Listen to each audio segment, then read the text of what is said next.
57. Nah, dari ketentuan A dan B, ini ada yang melompat. Melompatnya di mana? Kepala desa yang sudah menjabat 2 periode itu tidak diatur. Yang diatur yang masih menjabat. Sementara yang berikutnya itu langsung yang sudah periode ketiga. Oh iya. Jangan sampai ada yang dirugikan dengan ketentuan perundang-undangan ini. Apalagi di sejumlah kabupaten hari ini ada yang menerapkan sistem penjabat kepala desa. Ini kan kosong di sini. Jadi kepala desa yang sudah menjabat 2 periode itu kan baru 12 tahun. Itu dirugikan kalau ini tidak diatur. Jangan sampai ada kekosongan hukum.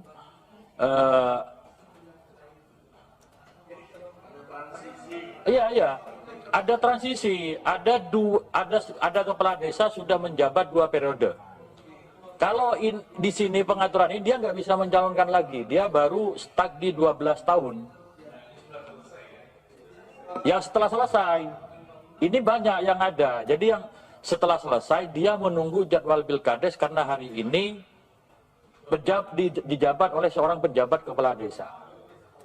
Nah itu perlu diatur. Saya kira perlu diatur. Gini Ketua, ini juga Sebentar Pak, sebentar.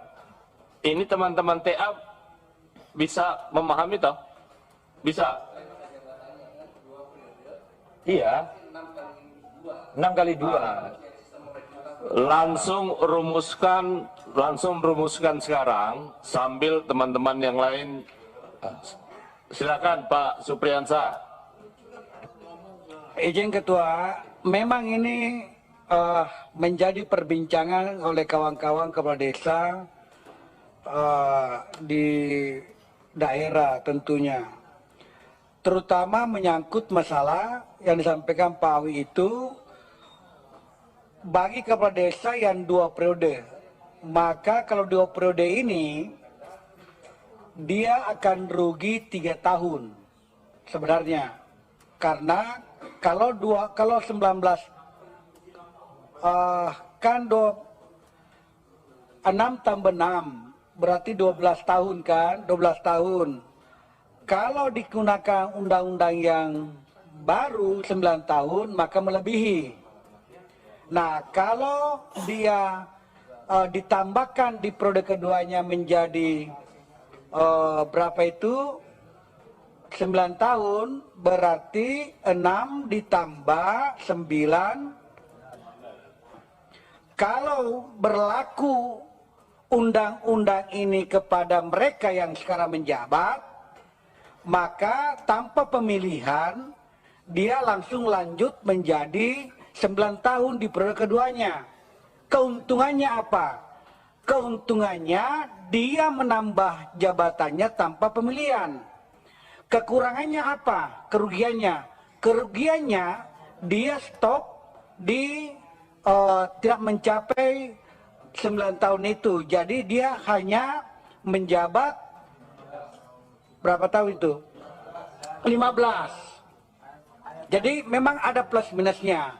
Dan saya rasa kalau menurut saya kira kawan-kawan kepala desa yang ada sekarang ini di periode kedua pasti memahami kalau dia mau lanjut di periode ketiga tidak akan mungkin terjadi itu karena melebihi 18 tahun. Kalau dia berakhir di periode keduanya tetapi dia ikut di undang-undang baru di periode kedua itu, maka dia dia rugi 3 tahun, ruginya hanya 15 tahun, tetapi dia menambah jabatannya, ya kan, melaksanakan ini, melanjutkan tanpa pemilihan. Ya, saya kira itu memang plus minus. Dan saya kira yang kedua itu bisa dipakai nih Pak Ketua. Saya kira itu bisa digunakan. Kalau memang berlaku surut, bukan berlaku surut sebenarnya ini, berlaku sekarang ini, ya kan, kepada kepala desa yang terutama periode kedua. Saya kira itu. Izin Tua. Oh Pak Awi dulu. Saya kasih kesempatan dulu kepada pengusul, ya Pak ya. bukan Jadi- pimpinan Pak, pengusul Pak. Pengusul. Jadi ini beda kasus dengan yang disampaikan oleh Pak Anca ya. Beda kasus. Jadi contoh begini, ada kepala desa sudah menjabat 2 periode berdasarkan Undang-Undang 6. Berarti dia 12 tahun. Habis bulan September besok. Atau bulan tahun inilah.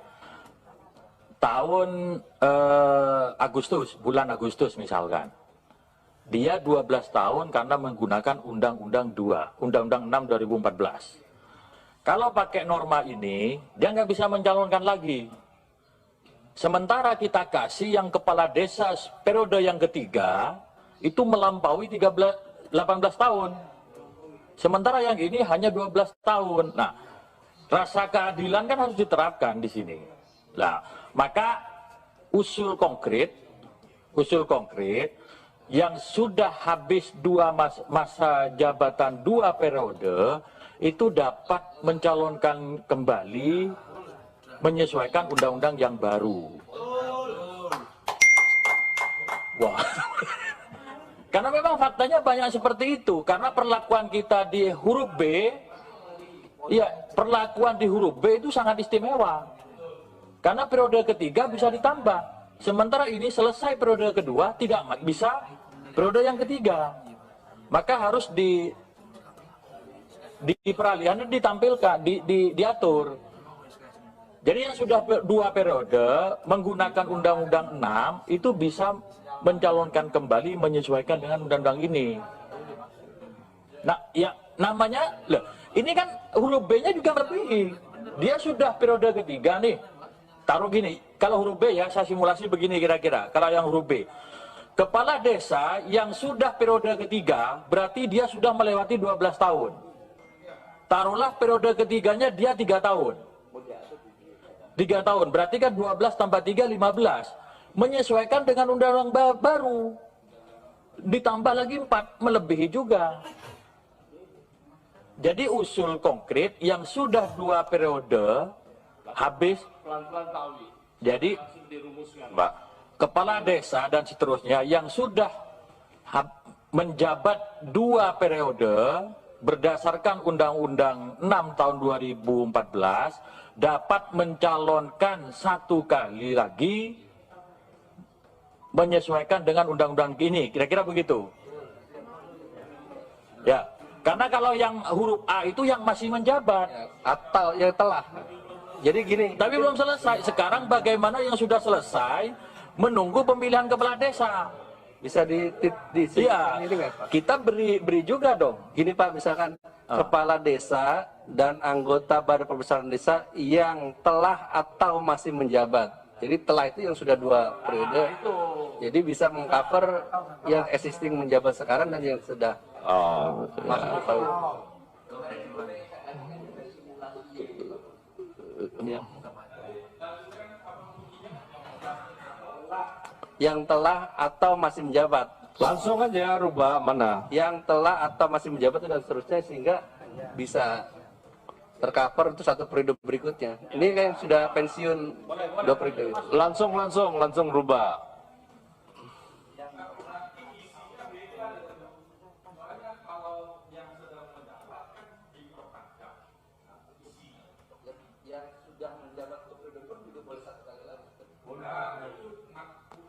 Kalau gitu gini, supaya jangan timbul interpretasi yang berbeda, udah jadikan satu, pisahkan aja, udah gitu.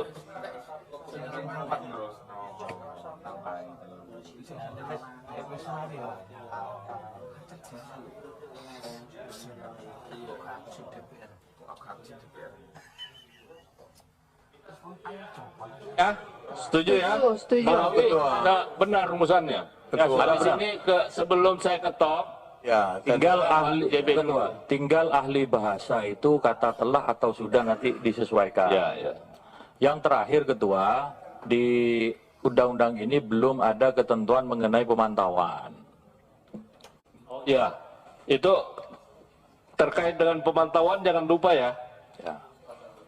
Ya, pasal ya, lain langsung rumuskan, tinggal copy paste aja menyangkut soal pemantauan. Itu tugas badan legislasi. perintah undang-undang P3 itu. Ya. Silakan Pak JB. Ya, terima kasih Ketua. Jadi sebelum diketok,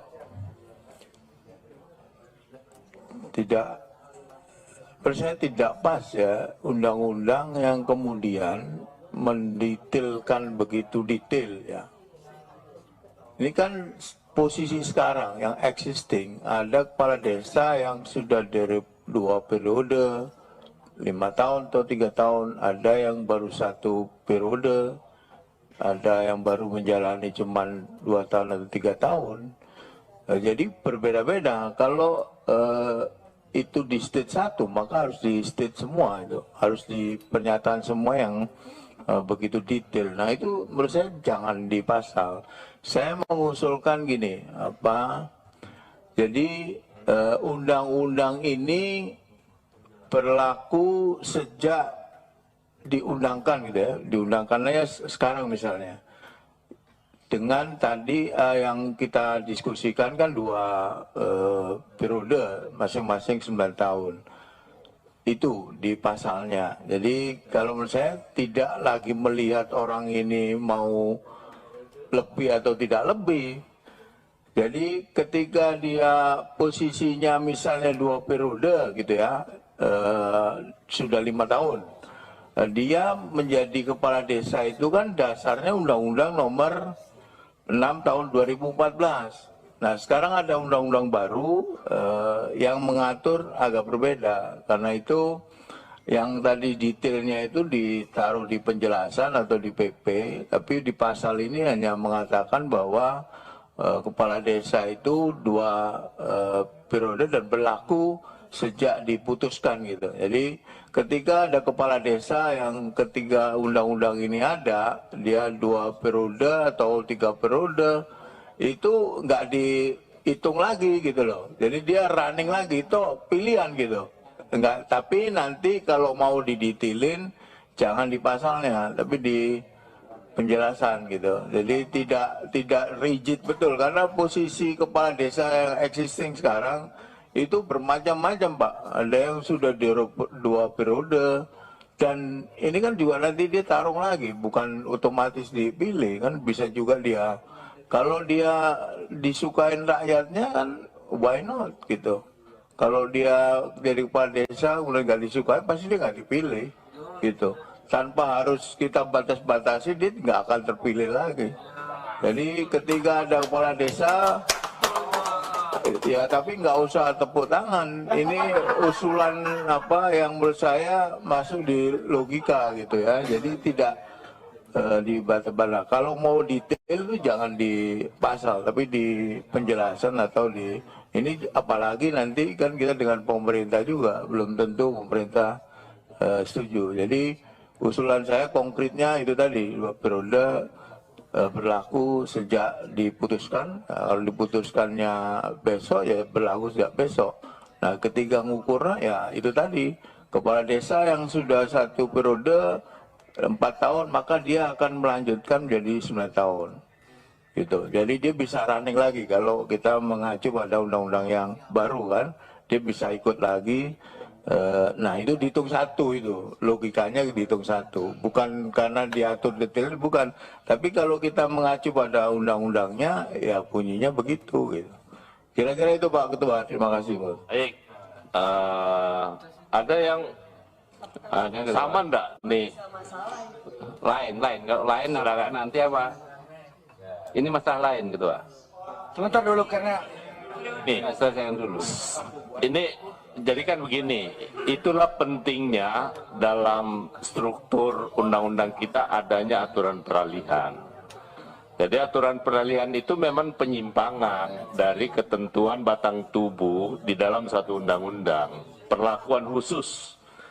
Nah, jadi saya pikir kita mengakomodir ya apa yang menjadi keputusan kita yang pertama, dan menutup celah apa yang tadi Pak Awi sampaikan untuk mengakomodir supaya semuanya bisa terakomodir. Tapi soal nanti pemerintah, ya kita akan bicara dengan pemerintah. ya coba dulu saya tanya Ketua ya. Bagi kepala desa misalnya yang hari ini memasuki 2 periode yang berakhir tahun 2024, kembali 2024. Berarti dia sudah menjalani selama 12 tahun. Ya, berarti 2 periode ini, 2 periode kalau periode undang-undang yang lama 12 tahun. Kalau dia mencalonkan diri lagi, ya, mencalonkan diri lagi berdasarkan undang-undang ini, ya kan, berarti harus ditambah 9 tahun. Berarti jumlahnya 21 tahun. Apakah ini yang dimaksud, Ketua? Kalau itu ya setuju saya. Ya memang sudah itu yang dimaksud.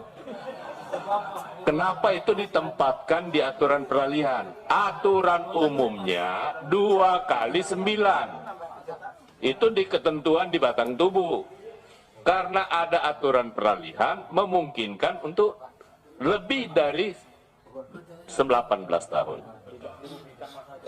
Tidak merugikan masa jabatan. Yang pasti tidak sampai kurang dari 18 tahun. Ya. Kalau lebih dimungkinkan. Oke ya, setuju ya? Silakan Pak Ibnu, yang terakhir.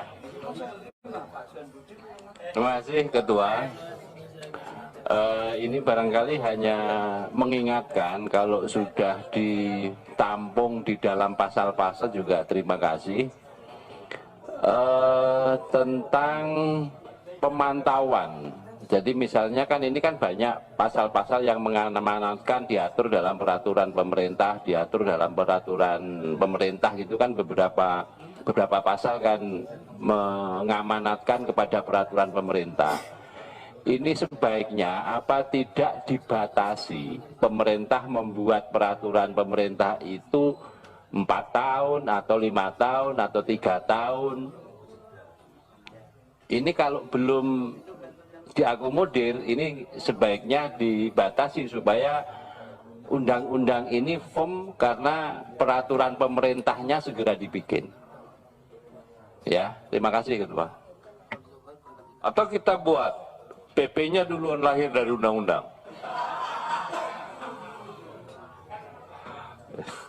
Baik, itu jadi catatanannya ya. Jadi kalau bisa ada, setuju enggak kalau ada limitasinya supaya bisa dieksekusi secara langsung. Jadi kalau diatur delegasinya, mandatorinya, delegasinya itu ke PP, maka dalam jangka waktu sekian, kayak dulu undang-undang pangan lah kira-kira begitu. Ada normanya 2 tahun maksimal. Oh, jadi Pak Ibnu, ini rupanya sudah ada normanya Pak, bahwa itu hanya 2 tahun diberi waktu kepada pemerintah untuk segera menyelesaikan PP-nya. Terakhir Pak, silakan. Pada pembicaraan kemarin saya pertama terkait tentang pendapatan atau gaji kepala desa dan perangkat desa. Fakta yang ada sekarang ini, mereka tidak menerima penghasilan mereka itu per bulan. Sementara mereka ini adalah bekerja full time untuk negara ini. Bagaimana di dalam undang-undang ini kita mengatur agar memang transfer pusat ke daerah dalam bentuk DAU dibunyikan khusus, dana transfer khusus untuk perangkat desa ini. Karena sekarang siltap mereka itu diberikan oleh pemerintah daerah dalam bentuk dana ADD yang nomenklaturnya itu kegiatan. Dan mereka, pemerintah daerah, saya tanya salah satu daerah, mereka itu memberikan ADD itu per triwulan karena transfer dari pusat juga per triwulan. Nah, agar tidak terganggu kinerja di desa, kami mengusulkan agar ada alokasi khusus yang memang berkaitan dengan pendapatan kepala desa dan perangkat desa ini dalam bentuk transfer khusus gitu, ke daerah, sehingga daerah pun tidak ngotak-ngatik anggarannya. Jadi dan itu ditransfer per bulan. DAU untuk gaji pegawai negeri PNS di daerah itu ditransfer oleh pusat ke daerah itu per bulan, Ketua. DBH per 3 bulan. Jadi bahasa mereka, karena DAU yang ditransfer ini tidak bisa untuk menggaji, memberikan gaji bagi kepala desa dan perangkat desa per bulan, akhirnya mereka menggunakan dana DBH. Apakah sumbernya nanti DBH atau DAU khusus? Agar kita perlakukan mereka ini secara adil. Kepala desa dan perangkat desa. Ini kan beban mereka. Semakin kita naikkan dana desa ini ke desa, itu semakin besar beban tanggung jawab mereka. Jangan kita pikirkan bahwasanya mereka itu akan lebih suka, tetapi bebannya akan semakin besar. Kalau bebannya besar, sementara gaji yang menjadi hak mereka saja per bulan tidak mereka terima, itu saya kira tidak adil kita. Jadi kalau bisa ada norma yang membuat kita mengikat pemerintah agar gaji mereka ini dibayar per bulan, bukan seperti sekarang ini ada yang per triwulan. Terima kasih. Baik, itu soal teknis ya Pak, tapi prinsipnya kita setuju dengan itu. Tapi nanti mekanismenya, kan intinya seluruh gaji, tunjangan, dan lain-lain sebagainya sudah masuk. Nah, nanti di dalam, kita lihat akan bicara dengan kementerian yang mewakili pemerintah nanti dalam pembahasan menyangkut soal mekanisme hal itu. Nanti prinsipnya kita setuju ya, kita setuju soal itu, tetapi sekali lagi nanti itu karena terlalu teknis, kita akan bicarakan bersama dengan pemerintah nanti. Setuju ya? Baik. Bapak Ibu sekalian, dengan demikian selesailah rapat kita pada siang hari ini. Dengan demikian rapat panja saya nyatakan selesai dan ditutup.